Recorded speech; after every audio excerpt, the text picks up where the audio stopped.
During the course of my career, I've seen a lot of great hairdressers and great salons come and go. Some of them disappear, never to be heard of again, and others are constantly reinventing themselves and their businesses so that they keep on evolving within the industry and the changing times that we live in. So today we're going to be talking about what it takes to survive and flourish long-term in the hairdressing industry. I'm Anthony Whitaker, and this is the Grow My Salon Business podcast. And today's guest on the show is Scott Buchanan of the Manhattan-based Scott J Salons.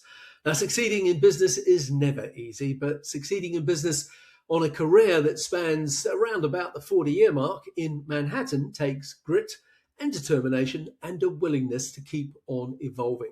So today I'm going to dig into Scott's story and what the secret is behind his longevity in what is a fiercely competitive market.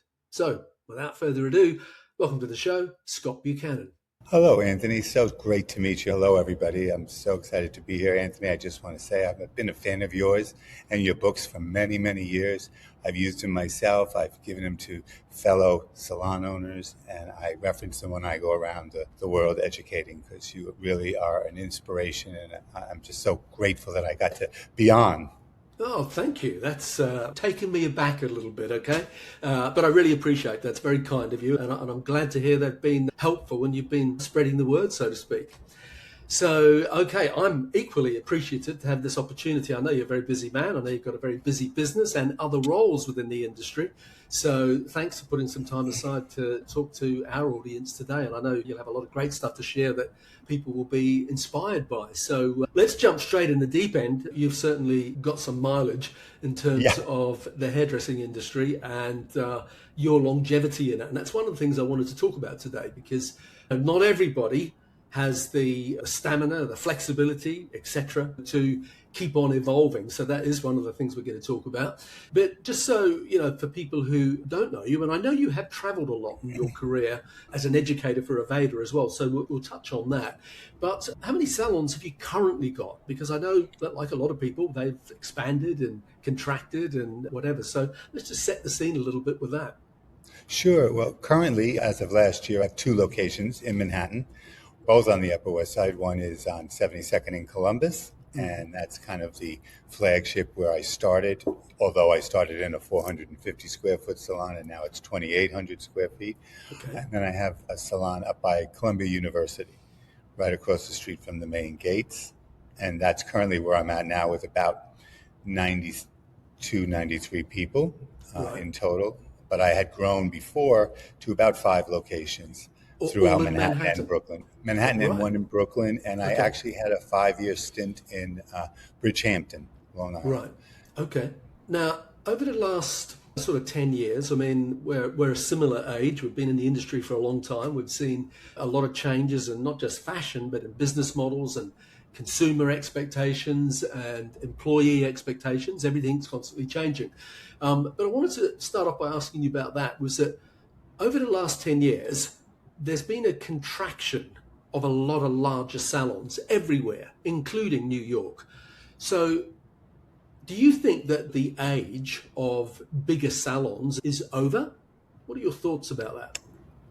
Yes, I do. I want to say yes and no. But I do think over the last 10 years, the boutique salons have become bigger. By boutique, I mean 10 hairdressers, 8 hairdressers, not 2.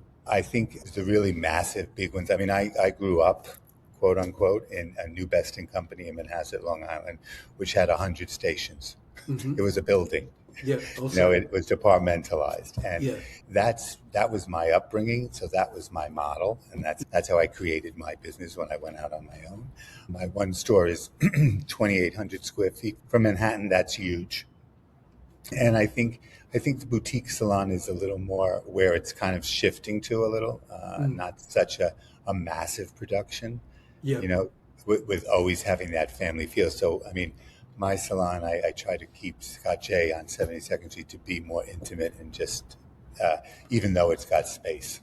Yeah, okay. Does that make sense? Yeah, and with your employment model, what is it? Are they all employees, or is it a hybrid, or do you have rental? What does it look like at the moment? Oh, yeah, no, we are employee-based, salary-based business. Everyone's on commission or salary, whichever one works better. It's always been that way. I think teamwork and commission and being self-motivated has always helped me. You know, the more you do, the more you make, the more you put in. And I really consider them my partners, because without everyone there, I couldn't be who I am. Yeah. And the salon couldn't be who they are. And we couldn't do the magic that we've done for 39 years, really touching our guests. I mean, I have guests that I started 39 years ago that are still coming, and they probably went through 5 or 6 of my team. So I really consider my hairdressers my partners, in the sense that they're a business within inside my business. Their brand is an independent brand within inside Scott J, and we have to align on our cultural beliefs.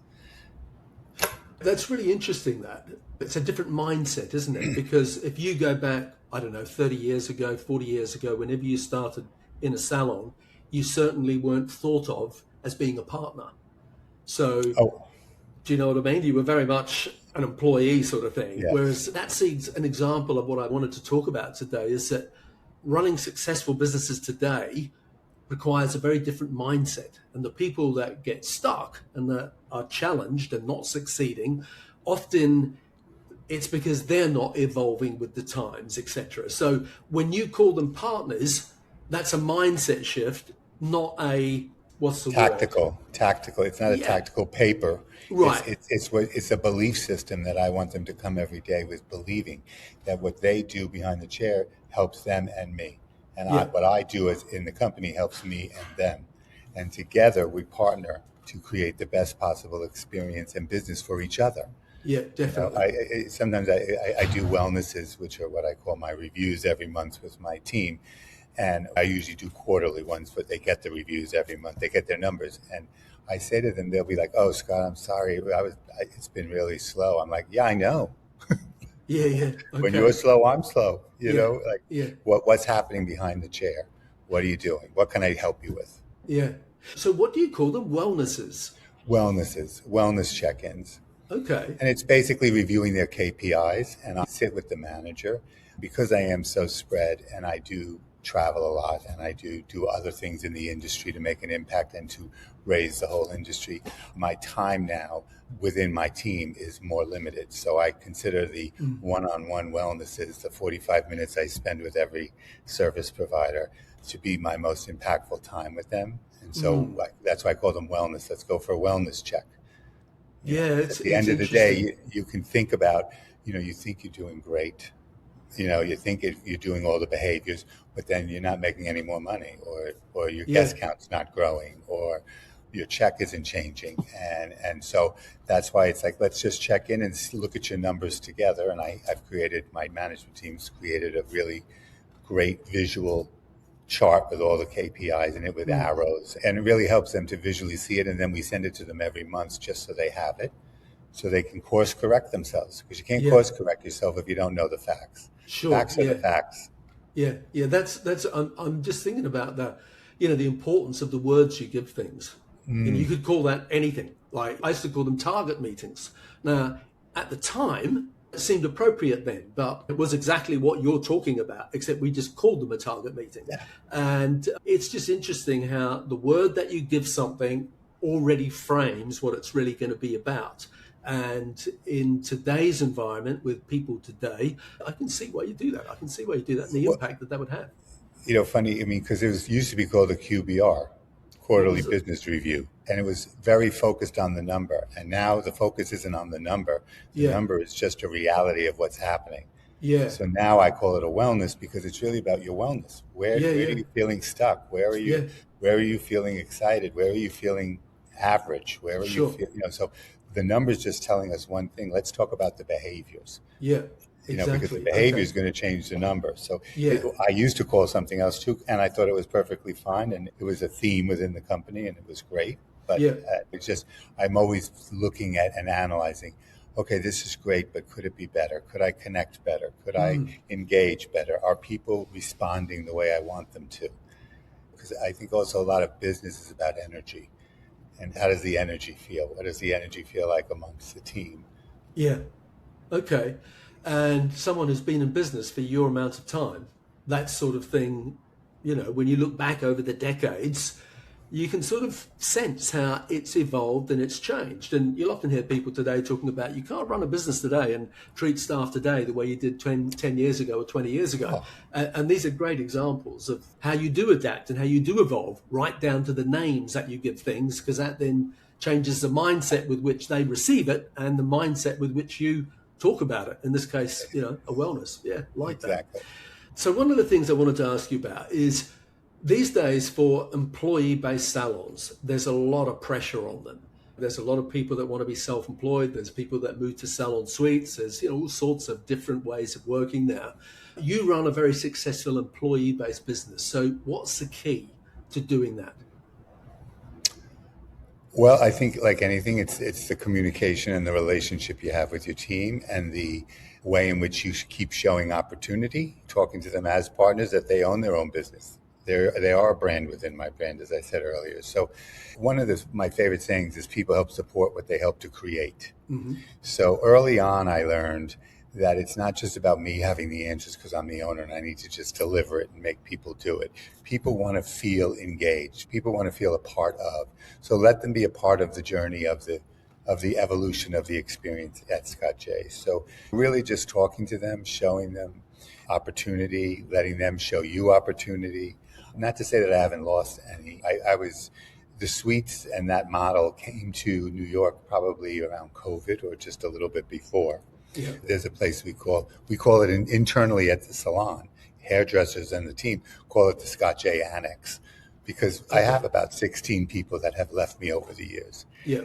But that's okay. To me, it's another form of business. That's not my form of business, and it's not the community. And I really believe the pendulum is not going to shift away from it, but the pendulum is shifting because people want community. People want to work where they can talk to their fellow coworker and say, oh, that was beautiful, or how did you do that, or get inspiration from each other. And really, it's up to me to create the environment that people want to work in. That's my job. Yeah, and you want to create your values and your idea so that people get attracted to that. Yeah. One of the big buzzwords when you talk about this topic that comes up all the time is flexibility. That employees today want a lot more flexibility about how and when and where they work. Flexibility and autonomy. They want more control over things. So what I wanted to ask you about was, in your business, what's different today, even though it's an employee-based business? How have you accommodated that sort of need for people to have more control, more autonomy, more flexibility in how and where they work? Oh, absolutely. I've done that for years. That's how I grew to 240 employees at one time, Yeah. to 5 locations, because people used to work 3 days a week, 10 hours a day. That was the norm. Now, if I can get them to work 25 hours a week, that's where they want to stay, 25 to 30. 30 is full-time at my company. They can work 25. What I need is to be open from 9 to 9. I used to be open from 9 in the morning to 11 at night, but that's changed after COVID. Yeah. So really we're open 9 to 9. So what I need is a body behind the chair from 9 to 9. So How many bodies it takes? If it takes 2 bodies for one day, that's great. Right. So the flexibility is always there. If you want to work 2 days. Now, coming and going at your own pace when you want to come in, when you don't have a client, I say you're not busy enough to have that kind of life. Yeah. You still need the 150 clients I'm putting in your chair in a month. You still need me to feed you like that. So that's detrimental because you never know what that last 7:30 client can bring. I tell this story to my team a lot because there was when I first bought my salon, it was a 450 square foot salon with 5 people. I was one of the 5. And 3 of those people are still working for me today when I bought that salon from someone else. How long ago was that? That was about 39 years. Wow, that is long. Almost 40. Could be 40 in March. Yes. No, it's amazing. I have very, very long-term partners that I love dearly, that we're best friends, and we help each other. Yeah. But anyways, the thing was at 7:30, this woman Babs came in for a blow dry. And I remember everyone was like, I'm going home. I'm not taking it. I said, okay, I'll take it. I blew out her hair. She loved it. It was just a blowout. She gave me her whole family. She's probably sent me 30 friends. There's a woman now called Stephanie Levy who still comes to my salon.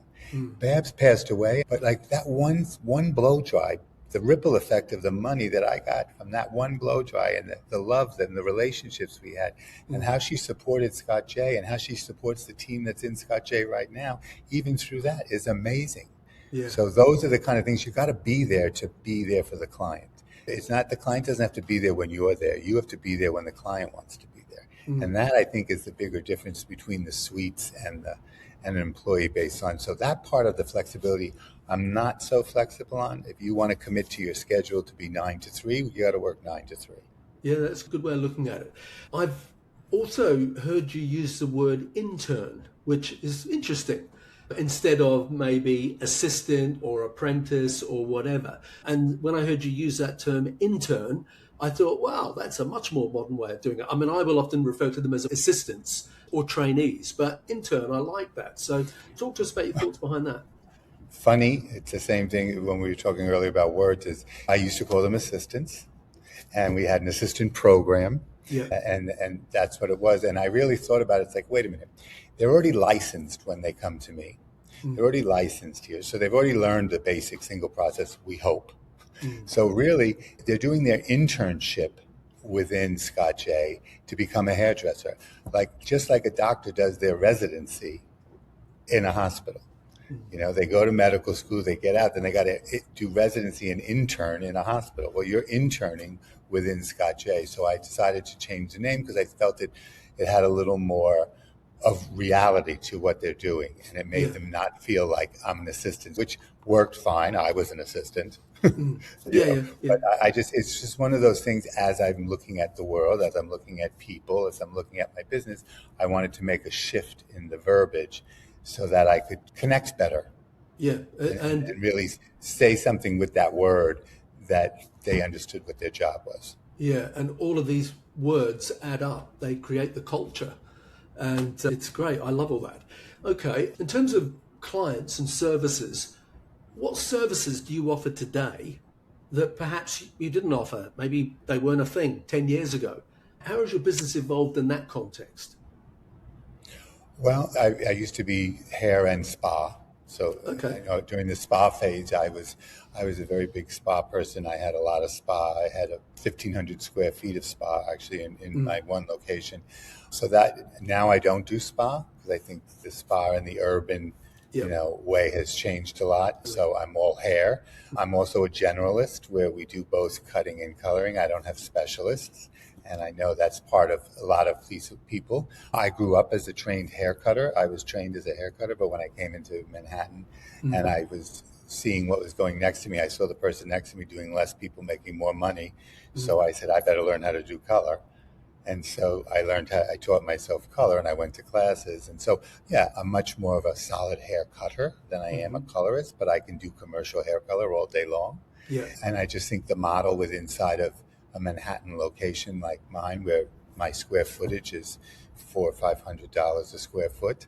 I need to be able to make money at any time. So as far as services go, we're doing Salons now. We're doing much more Vamore and the extension business and the fullness business. That is something extra.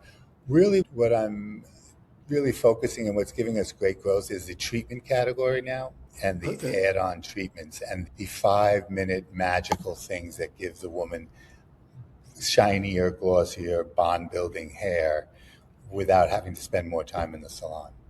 Okay, that's interesting. So what was that word you used? I think you said Cezannes? Cezanne years ago we used to do relaxers. And that was it. The Cezanne is just a defrizzer. It's almost like a smoothing system.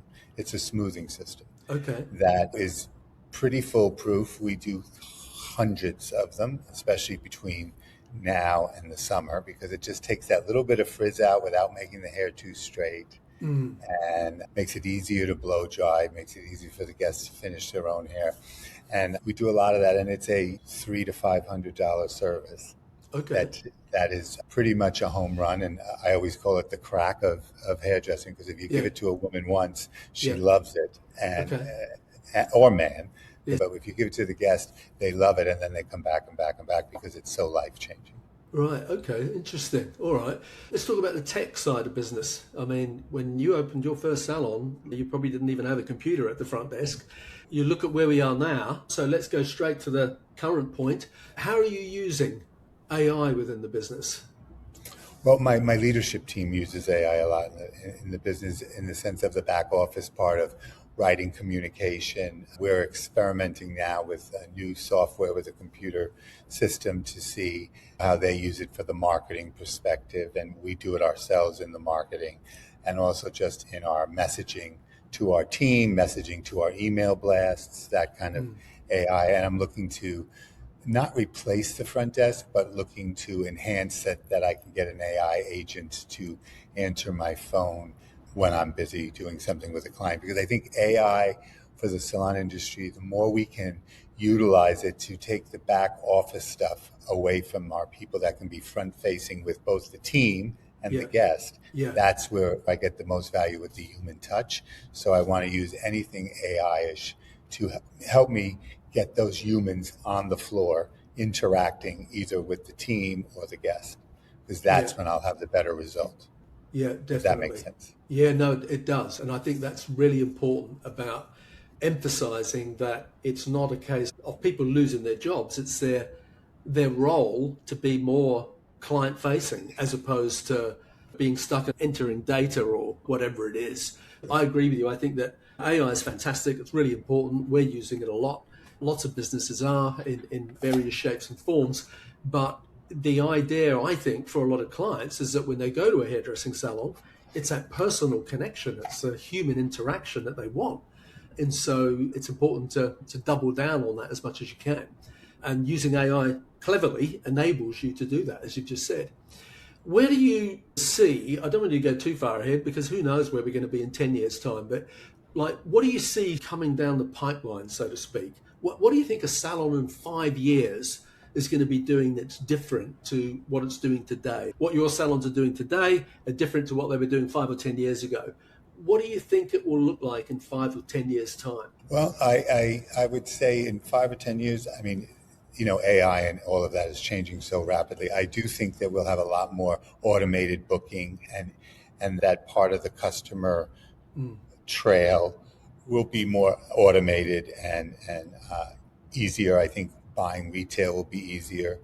I'm a big component of QR codes and let me ship it to your house without me having to actually have it stop at the salon. Because, when you're in an urban city like Manhattan, you're not going to come in at 9 o'clock in the morning and get your hair done and then carry 2 liters and a shampoo and a conditioner all around all day to the office, out to dinner. So, that automation and the automation of the phone calls, I think will be different. And I almost see, and I don't know if it's going to be in 5 years, but like robots kind of being the little Rosie, like the Rosie from the Jetsons, the little housekeeper that rolls around and picks up the glasses and kind of just straightens up the place. We see that now in restaurants with the robots that deliver the food to the table and then the waiter comes and takes the food off. Yeah, but definitely. There's no more of that busboy carrying it. So I could see something like that happening. I think, I think the personal touch, the more we get animated, the more we get tech savvy, the more we crave human touch and human connection. So I think the more we can look at our business and say, what is the human connection in here? What does the experience look like from a human to human connection? And just keep enhancing that. We will stay ahead of the game and we will be that extra special person. And that'll be the difference between us and somebody else. Yeah. So when you were talking about retail a minute ago and not carrying certain stuff, so you're selling it to the client, is this an Aveda thing where they're holding the product, but you're still earning from it and they distribute it? Is that how that works? Yes. Right. It's basically an interface where you're really going to their online store, but it's looking like it's at Scott J. Right. And so as long as the client comes through my portal or says they go to my salon, I get some credit for it. And I just think that's a much easier way. Not that and so my retail shelves can become more of an experience area. Yeah. So where clients can play with. But if you're just coming in to buy your same shampoo that you need to refill, you can do that online through me, and you're still supporting my hairdresser, who's going to get credit. So Yeah, they're going to make money. So, that's interesting. so the lineage is there, and I don't have the overhead to carry. Yeah, and it frees up some square footage for a styling station as opposed to a retail shelf potentially. Exactly. So you have Exactly. both, obviously. You have like retail in the salon, but as you said, it's more experiential, like so that you are physically selling something, but they don't take it with them. It gets shipped to them. Yeah. Right. It can be, yes. I mean, people walk out with it, but the option is you can ship it also, because I just think, especially in urban areas when you don't have a trunk, Yeah. you're limiting what the client wants, and she's going to go home at night and Yeah. she's going to look on at 11 o'clock. She's going to be in bed scrolling and getting what you told her. Yeah. So you might as well tell her to go to Scott J website, put your name down, and get it and get some credit for it. Yeah. And Exactly. we're doing that now, and I'm trying to incorporate that into my wellnesses so I can see percent of service guests that are purchasing product in the salon, as well as their percent of guests purchasing online, and putting those numbers together and showing them how powerful they are. Yeah. What percentage of your business or retail business is done like that as opposed to in salon? Well, percent of service guests, retail to service right now is living at around 12%. Okay. Used to be 20. But my percent of guests purchasing, I try to keep it at about 22% of the service guests. So that means those are the guests that are getting services within Scott J are buying the product. Right. And that's the number that I try to motivate my team on too, because yes, I'm on the corner of 72nd and Columbus Avenue in New York. Yes, I've got 1 million people driving by every minute. Yes, I'm extremely branded. Aveda, so people come in thinking it's an Aveda store, but the fact is, if I don't have a lot of walk-in traffic, but I still have 60 people in the salon getting a haircut that day, what percentage of those 60? So if it's 2% or 5%, then I know my hairdresser's not having the retail conversation within in their wheel of what they're supposed to do behind the chair to be a powerful hairdresser and to deliver a powerful experience. It's not selling, it's educating. Exactly. And at the moment, you said in salon, it's about 22% is what you aim for. Yes. 22% of clients purchase retail. Okay. That's good. Okay. You're an astute businessman. You've 5 salons and currently got 2 and a couple of hundred staff. And so you are all over the numbers. So I want to focus on numbers for a little bit. What are the numbers that you focus on the most as a business owner? What are the things that you're tracking? Well, I'm always tracking ticket count. The guest count is, are we doing more guests than we did before? I'm tracking how much are they spending? What's the average spend of a guest? Because, that needs to grow. I track retention constantly because I can't, especially both overall as a business and then individual stylists, because I can't afford to give you clients if you're not keeping them. Yep. Okay. So I look at that, and I look at making sure that it doesn't have to just come to you, but it comes to the salon. So are they loyal to the brand and you? Because, with people working 3 days a week, sometimes I encourage my team to make sure their guest has 2 hairdressers, you and someone else that they like to see. Okay. Because if you're not available for 4 days and they need their hair done, I'd rather have them come to someone within Scott J than to go down the street and then decide, oh, that's closer to my house. So I'm never coming to Scott J. So it's easier to share a client when they're in the same building. Sure. So I look at retention is very, very important. I look at add-ons, because add-ons, and are you talking treatments? Are you talking glosses? Are you talking those extra add-ons that show me that you're trying to talk to the guests and meet all their needs, and sometimes needs that they don't even know they need. If a guest says my hair's a little dull, we'll talk about color without commitment and put a demi color on it.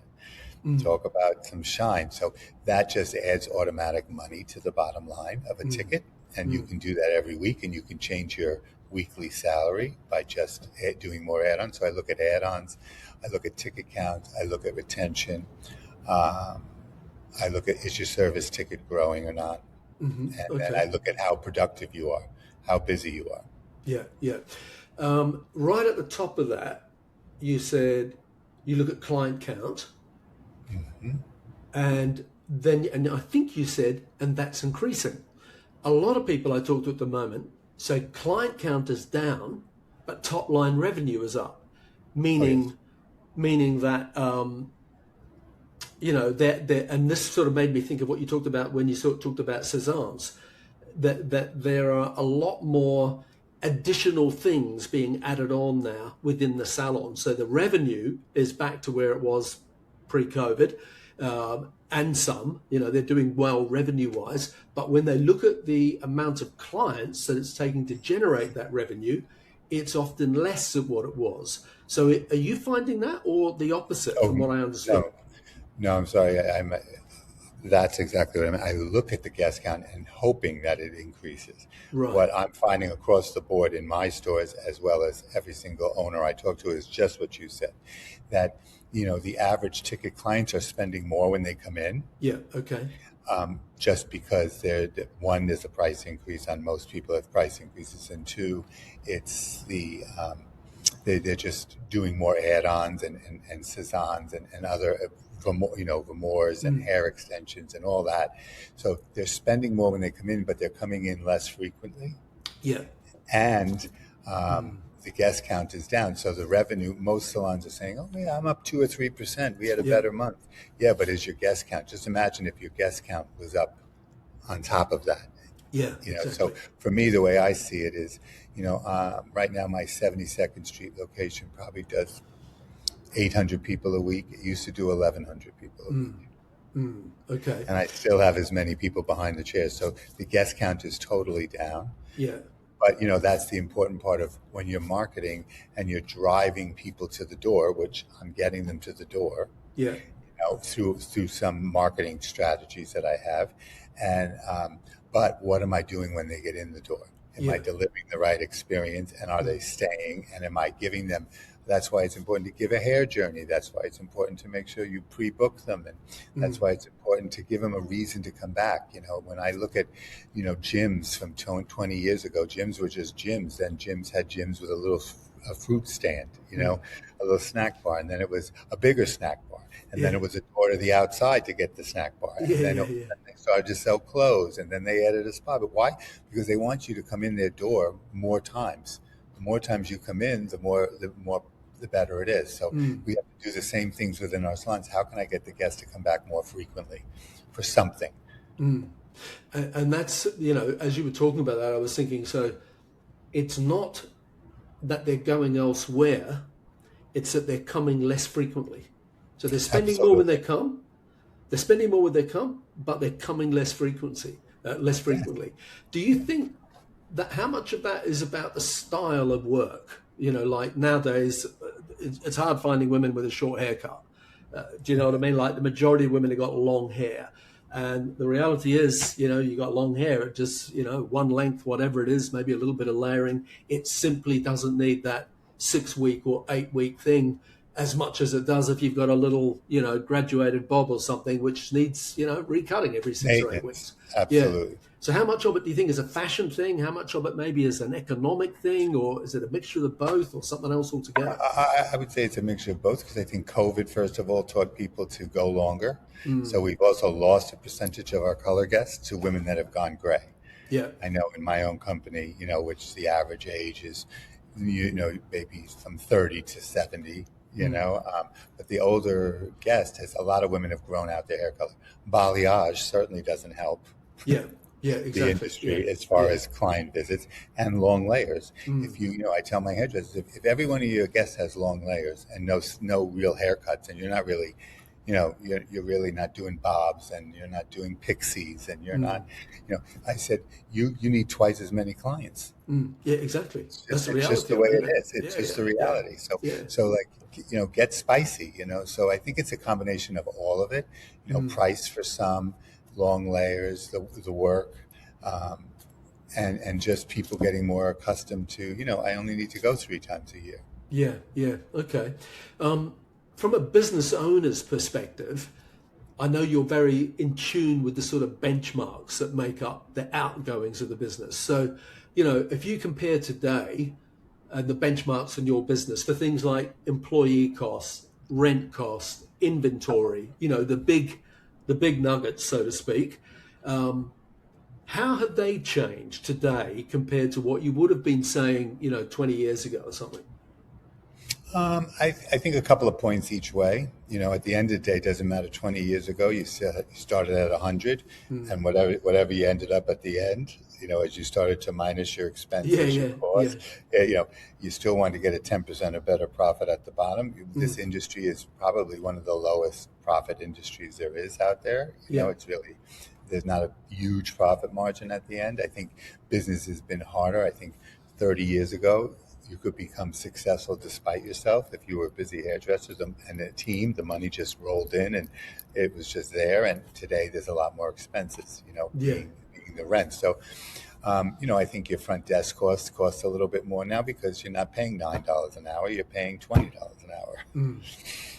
So everything has to adjust all the way up. Your top line has to grow as much as the percentage of the increases of your rent percent. So, if all those little mini expenses, the employee pays, the front desk costs, the rent, if that's all going up 5%, you need to do 10% or 15% to really make it an increase. Yeah. It gets eaten right away. Sure, of course it does. Okay. One thing I wanted to talk about before we wrap up is I know you have, you've got plenty of time on your hands, obviously, because you work as a global educator for Aveda and you travel around the world doing stuff for them. And you're now also, as if you didn't have enough to do, you're president of Intercoiffure in America and Canada. So, you've got a lot on your plate.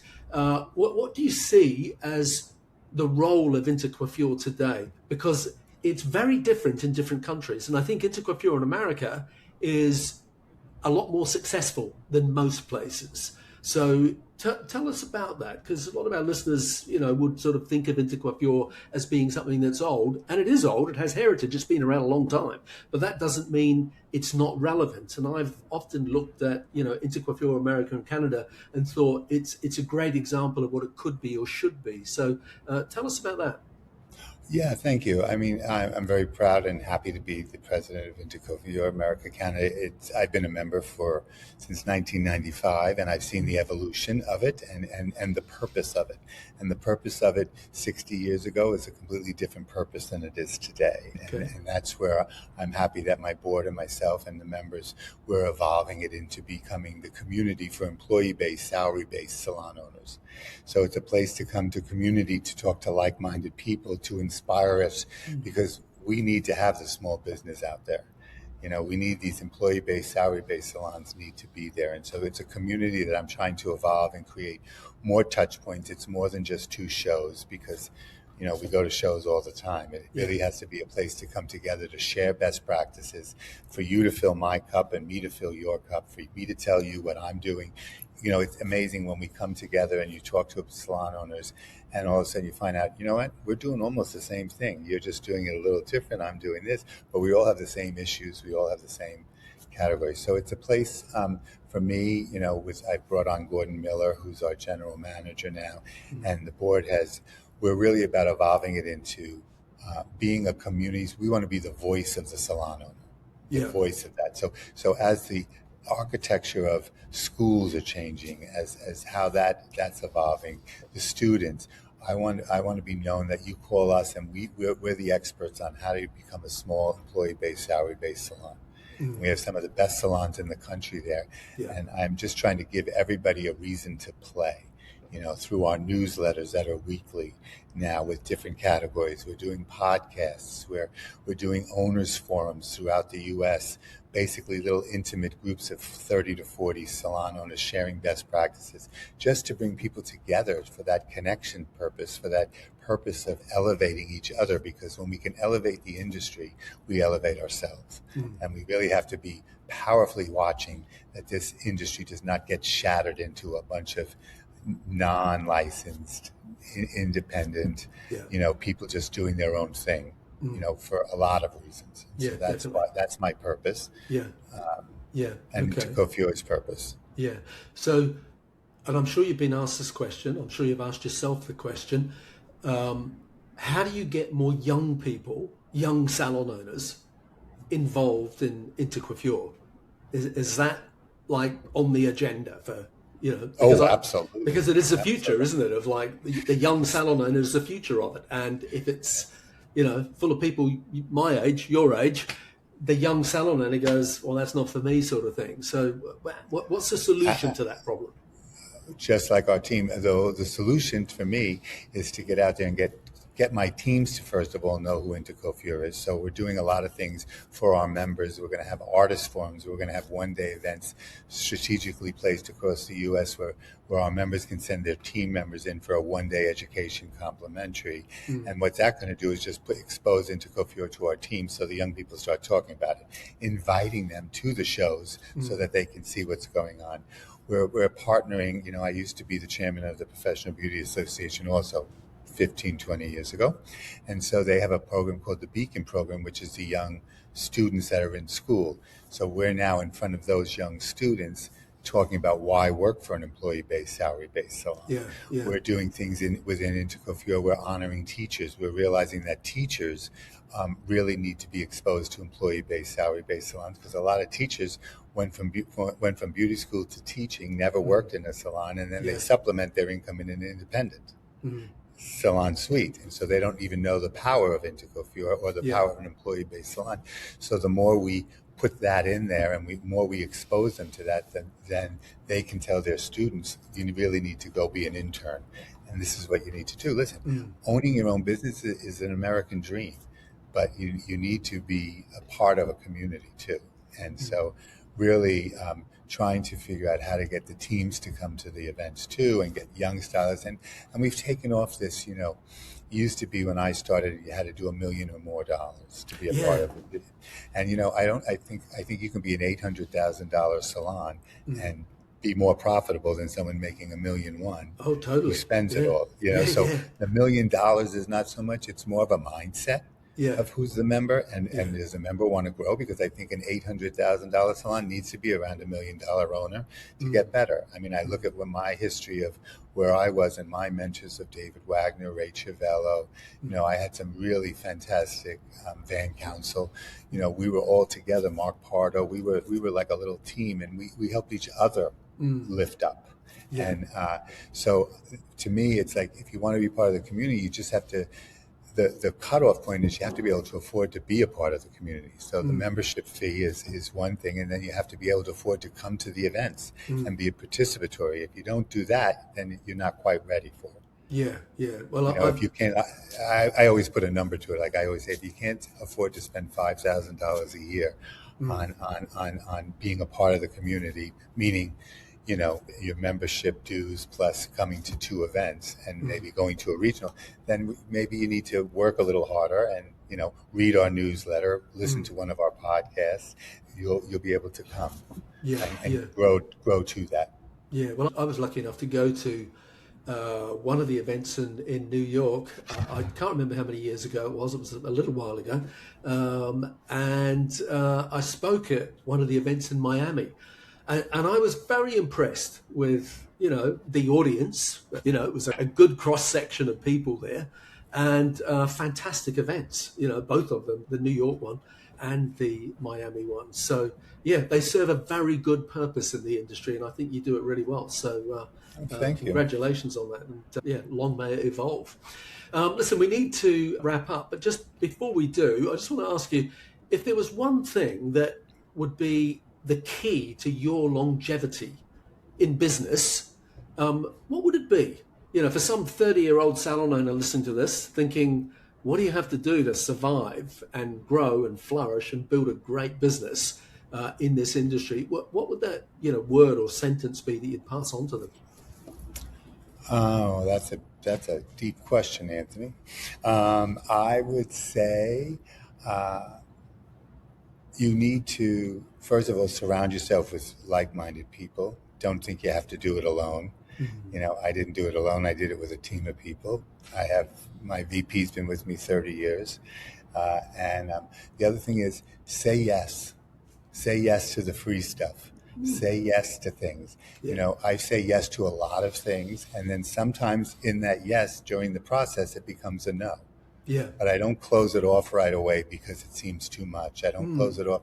I think today people are all about, what am I getting paid? Is it worth it? You Oh know, my God. and Yeah. I do things for, I really said yes a lot more. And then I discover whether it really is going to fit in or not. And then I Yeah. can exit if it doesn't, or if it doesn't work out.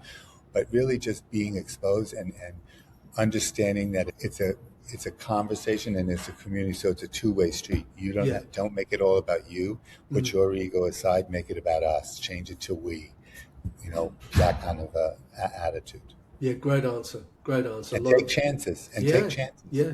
You know, people say to me, "How did you get to this?" If I would have thought about it, I would not be where I am today. It was never in my consciousness. Yeah. Yeah. The things I've done over my lifetime never would have been, between Oprah Winfrey TV shows and doing that kind of a thing into just being and traveling the way I did. And, I was a high school dropout that just didn't know what to do with my life. Yeah, yeah. I think there's a lot of people listening to this, me included, that relates to that. So, yeah, So, as I often say say, yes. Hairdressing saves you. All of a sudden Exactly. you find your people, and you find, this is who I am. This is what I'm meant to be. Exactly. So yeah, and I'm still a hairdresser at the end of it. Exactly. At the end of all of this, the client to my relationship with a guest and behind the chair is still the most special spot. Yeah. Yeah, definitely. Okay. Scott, where can people connect with you on Instagram or any other social media channels? Where would you like to direct them? Well, they can, go to the Intercoiffure website and just sign up for our newsletter. They can, of course, reach me at info@intercoiffure.com. And they can also look at Scott J Dream Builder. Scott J_Dream Builder is my personal Instagram. They can look at Intercoiffure America Canada's Instagram. Get on that and see me, especially as we're getting ready to do our big show in May in Montreal. So definitely. Well, power of connection, which exactly. is what you do, exactly. which I love. Thank you. Okay. Well, listen, if you're listening to this podcast with Scott Buchanan and have enjoyed it, do me a favor, share it with people who you know would also enjoy it. And don't forget to subscribe and leave us a rating and review on the Apple Podcast app. So, to wrap up, Scott Buchanan, thank you for being my guest today. It's been too long in the waiting, so I'm glad we've finally been able to do this. And, talking to my audience on the Grow My Salon Business podcast. It's been much appreciated. It's been a pleasure. Thank you. Cool. Please do. Cheers. Bye. Thanks very much.